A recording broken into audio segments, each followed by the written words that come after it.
Hello दोस्तों, आज मैं आपको बहुत मज़ेदार कहानी सुनाने जा रही हूँ हक्कू मक्कू की। हक्कू मक्कू दो छोटे छोटे हाथी के बच्चे थे। हक्कू मक्कू बहुत शरारती बच्चे थे। वह अपने माँ बाप के आँखों के तारे थे। माँ बाप उनसे बहुत प्यार करते थे। वह अपने माँ बाप की बात नहीं सुनते थे और जंगल में अकेले खेलने चले जाते थे।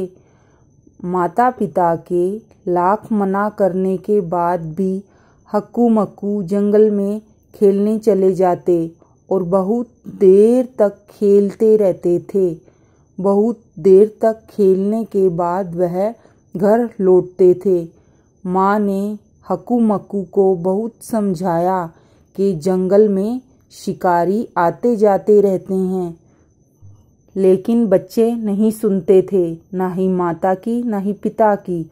उन्हें तो बस अपनी खेलने की लगी रहती थी। माता पिता भी बहुत बोलते थे, लेकिन उनकी खुशी के लिए कुछ समय के बाद वह भी चुप हो जाते थे। लेकिन हक्कू मक्कू की माँ बहुत चिंतित रहती थी। वह शिकारियों से बहुत डरती थी। माँ यह सोचती थी कि कहीं उसके बच्चे शिकारियों का शिकार न हो जाएं।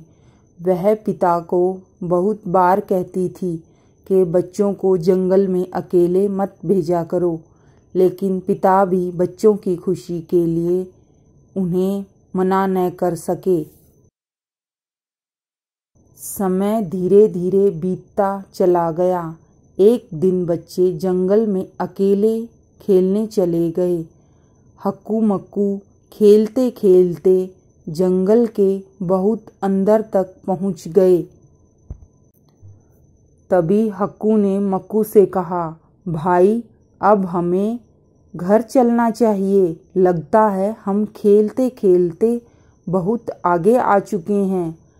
लेकिन मक्कू ने उसकी बात न मानी और वह खेलता रहा। कुछ देर बाद मक्कू ने भी यह बात मान ली और वह घर जाने के लिए तैयार हो गए।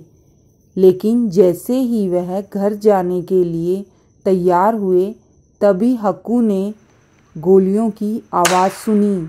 दोनों भाई बहुत डर गए। अब उन्हें समझ में आ गया था कि माता पिता उन्हें जंगल में जाने के लिए क्यों रोकते हैं। लेकिन अब क्या?